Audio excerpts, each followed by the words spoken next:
Hello and welcome. Now, CATS International is calling for a special dispensation for subscribers who legitimately do not have their Ghana cards to register their SIM cards, as the extended re-registration deadline expires in 24 hours. It also commended the National Communications Authority, NCA, for heeding to calls for an extension. Here's Country Coordinator of CATS International, Kusi Apia Edumako. I think the Ministry of Communications did very well by heeding to the call from Ghanaians in extending the deadline to the end of this month. And the data shows that lots of Ghanaians are taking advantage of the alternative registration platform which was created. And so if by now anyone has not registered, I think the person is either not having his or her Ghana card, or the person doesn't want to register. So legitimately, there's people who have still not yet received their Ghana card. And I think for those people, special dispensation needs to be made for them. If you have had your Ghana card and you have not registered, then that person is not willing to register. And for that reason, those people do not need any extension. That is what I would say. But I want to say that, this may not be to do registration. I think in future, any agency that needs to utilize Ghana card at its document for registration should, work with National NIA in terms of coming up with a workable timeline. It appears the ministry has its own timeline, which that timeline does not fit into that of the NIA. And we also need to understand the constraints in which the NIA operates. But largely, it will still be a very tough decision for the minister, especially for those who have not yet received their Ghana card. Well, away from that, the Ghana Civil Society Cocoa Platform, an independent campaign and advocacy platform for civil society actors in the cocoa sector, says it expects Cocoa Board to announce an increase in the producer price of cocoa to 838 cedis from the 660 cedis a bag for the 2022-2023 crop season. Now, according to the group, based on the working assumption of the Producer Price Review Committee of Cocoa Board, which aims at ensuring that farm gate price is pegged at a minimum of 70% of the net free on board price of cocoa beans, farmers in Ghana should be receiving a minimum of 838 cedis, which translates into $98 per bag of the 62.5 kg of cocoa beans. Obed Owusu-Adai is the co-coordinator for the Ghana Civil Society Cocoa Platform. The Ghana Civil Society Cocoa Platform, with our members who are farmers and farmer organizations, we do concede, and I'll be the first to admit that between 2020 and 2022, the government of Ghana has done so well by maintaining the farm gate price at 660 Ghana cedis.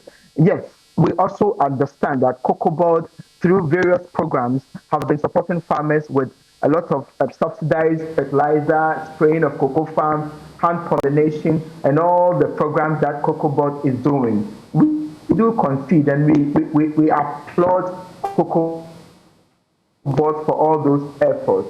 But what we are saying is that when you look at the cocoa industry now, just a few weeks ago, the Cocoa Board CEO was on TV complaining about losing cocoa farms to galamseyers.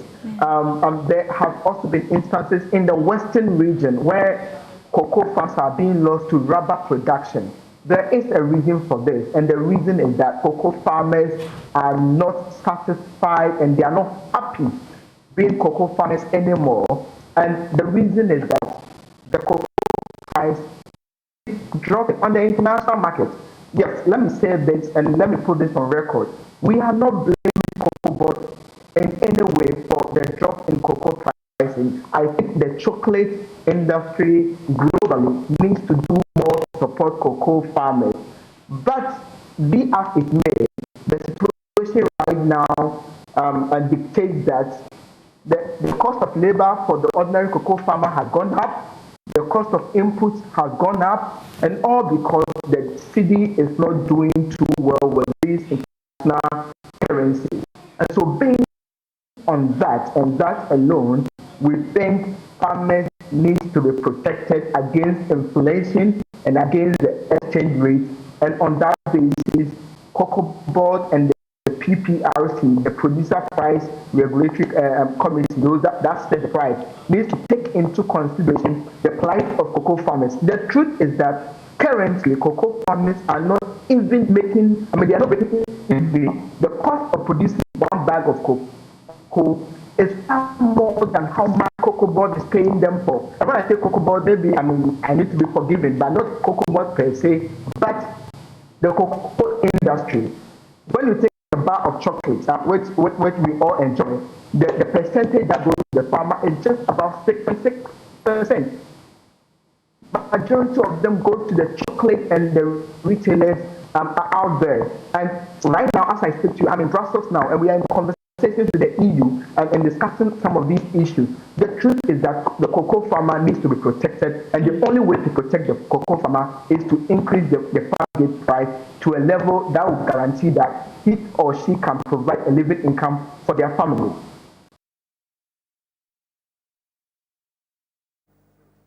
Let's stay on cocoa as the Ghana Cocoa Board is pursuing the development of artisanal processing of cocoa into chocolate. Ashanti Regional Administrator of Cocoa Board, William Srebo Prempe, says the processing industry generated more revenue in cocoa across the world. He touted the benefits of cocoa to the health of society and wants stakeholders to ensure the sustainability of the crop. Here's a report. Though Ghana is one of the largest producers of premium quality cocoa, local value addition is low. As a result, the full benefit of the commodity has not been realized. Ashanti Regional Administrator of Cocoa Board, William Srebo Prempe, says his outfit has seen its huge market. Liaisons have been made with industry stakeholders to enable local chocolatiers to take up market opportunities by adding value to their products. Over time, we knew products from cocoa as just chocolate and pebbles, chocolate and hard pebbles. But there's been a lot of evolutionary trends. Now we've had some of our staff go to Switzerland to learn a lot of things. Now we have even new companies that are turning cocoa chocolate into different shapes.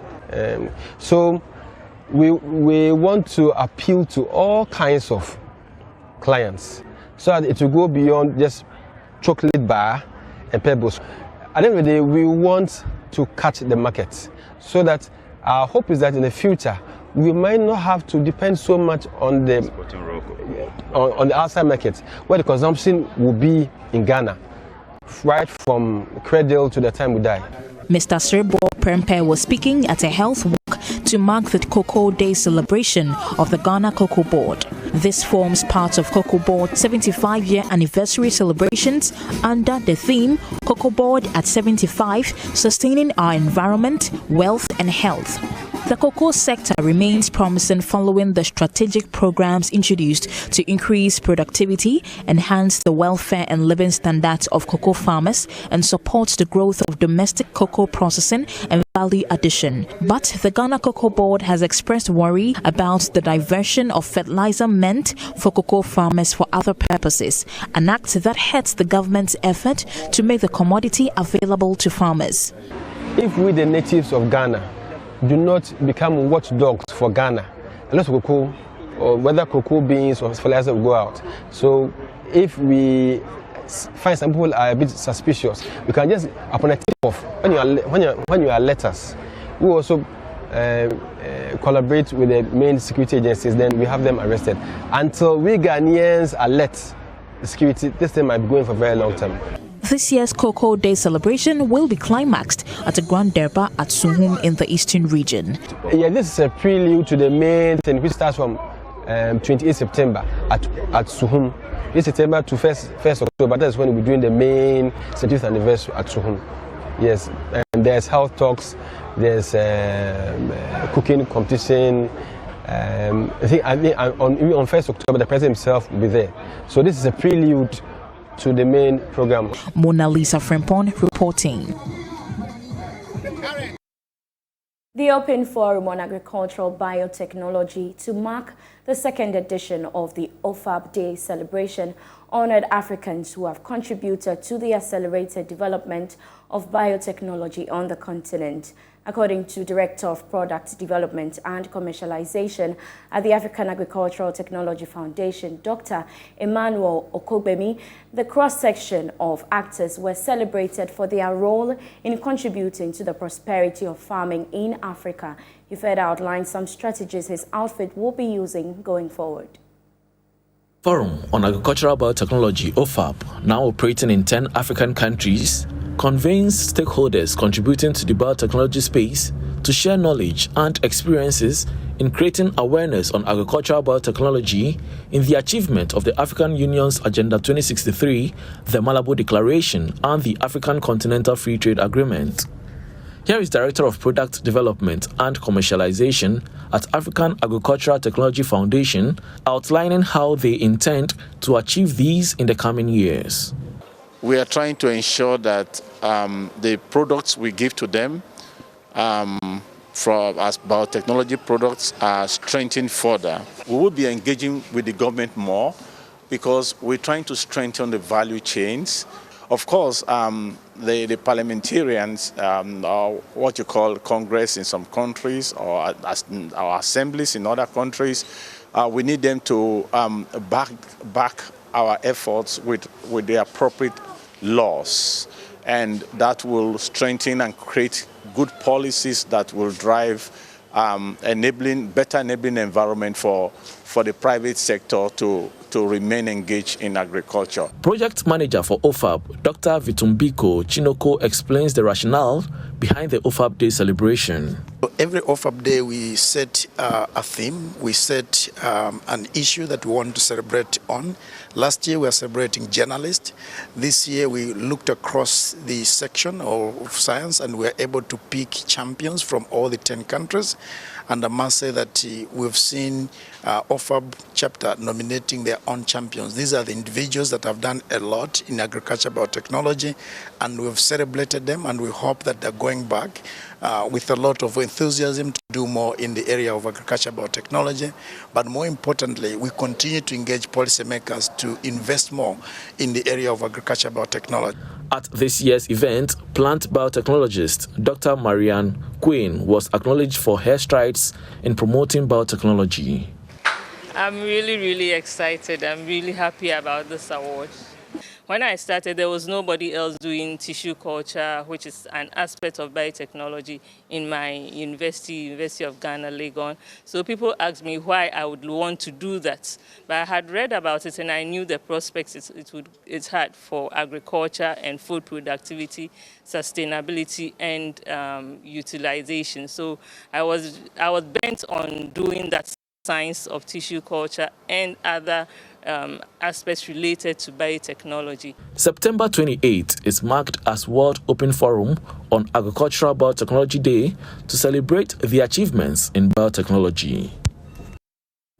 Well, away from agriculture, the government has announced that the cylinder recirculation policy is set to kick off in parts of the country by the end of the year. This comes years after the policy was introduced as a stopgap measure following the Atomic Junction gas explosion saga in 2017. But speaking on the marketplace, Vice President of the LPG Marketers Association, Gabriel Kumi, said the NPA should take necessary measures to ensure the interests of businesses are protected in its second attempt to roll out the policy. We are only asking governments and NPA to ensure that the current players who have built the industry over the years are properly taken care of in an attempt to introduce cylinder recirculation. I did hear the NPA chief executive say that we are going to start piloting cylinder recirculation by the end of the year. I mean, that tells you that the pilots we did in 2018, 2019, 2020 didn't work. And that was when we were advising that we should take our time in implementing these policies. but we were not listened to at the time. And now we are going back to the drawing board and starting the pilot all over again. We spent a lot of taxpayers' money on those pilots that we did in 2019-2020. And we are going to start another pilot. It means that all that we did has gone down the drain. And it's all because of the rushing nature with which we did those pilots. LPG is being sold in Ghana. We are not in a green field where there's nothing on the ground. We have a lot of investment that has gone down the drain. We have a lot of employment in the sector. If government is coming up with a new policy, it's important that we take our time. We don't rush through the things and then waste money like we have done in the past. We are only urging MPA to take the necessary measures to ensure that this time round we succeed. We have, as we've always said, we have no problem with government policy. If government thinks that is the way to go, we are not opposing government on the policy level. But then the details of the policy, how the house is where we have a problem.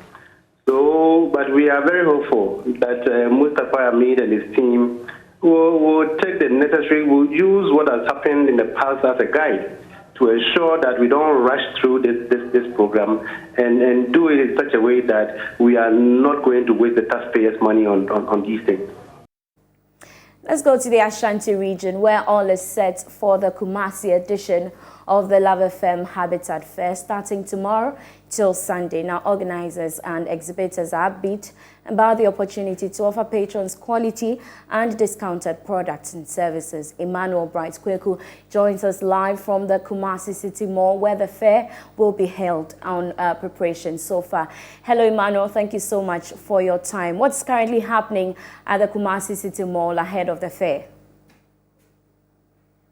Here at the forecourts of the Kumasi City Mall, where the 2022 edition of the Love FM Habitat Fair will be happening at a 3-day event from Friday, September 30th through to Sunday, October 2nd. This is where all prospective homeowners and landowners will be having their housing and building needs resolved. And I have by me the events and promotions organizer for Love and Ishira FM, and also the marketing and sales manager for Multimedia Group, Mr. Mark Fuga and Mr. Inkum. So I'll be finding out from them what preparations are and what should patrons expect from tomorrow. So Mr. Inkum, let's first find out, how is preparation going? I can see some canopies have been erected and all of that. How is preparation going? Preparations started this morning from 9 a.m. up to this time. You can see tents, and that is canopies being mounted. We waiting for AGDA workers to come in here and then set up the booths. So by midnight today, setup will be done. So far, it has been very good. So all we're saying is that this year's Habitat Fair, in my estimation, is going to be bigger than last year. All right, so finally, let's find out what time is the program starting tomorrow? What time should patrons troop in here to get all their home or housing needs resolved? The program, the Habitat Fair 2022 is starting tomorrow, that is Friday, from 8 a.m. here at the Kumasi City Mall car park. 8 a.m. up to 8 p.m. each day. So from Friday up to Sunday, as you rightly said, from 8 a.m. each day to 8 p.m. All right. From Friday to Sunday. All right, so Mr. Fuga, finally, let's find out from you, what should patrons expect? Why should they come here at the Kumasi City Mall tomorrow through to Sunday? All right, as organizers, what we seek to deliver is a platform that is a one-stop shop for everything housing. And so everything in the value chain of housing will be available here. From the land acquisition, I mean, those outside Accra, there are always issues about, or there's a myth about acquisition of land in Kumasi. Fortunately, we have the Asantini's Land Secretariat being here to explain all the issues about land acquisition in Kumasi. We have people who are here to sell land. We have people who are going to talk about buildings. We have the mortgage guys also here. So everything that value chain will be here tomorrow, and it's a one-stop shop from tomorrow to Sunday evening. one-stop shop for everything housing. So no matter what it is, whatever it's, whether you are at the roofing stage or you are at the foundation stage, everything housing will be here tomorrow. So just walk in here as a patron and satisfy your building needs. Okay, so what makes the event special? What makes this edition special? This edition is special because we are providing every single thing that people need. From doors to nails to locks, everything you need about housing is going to be here.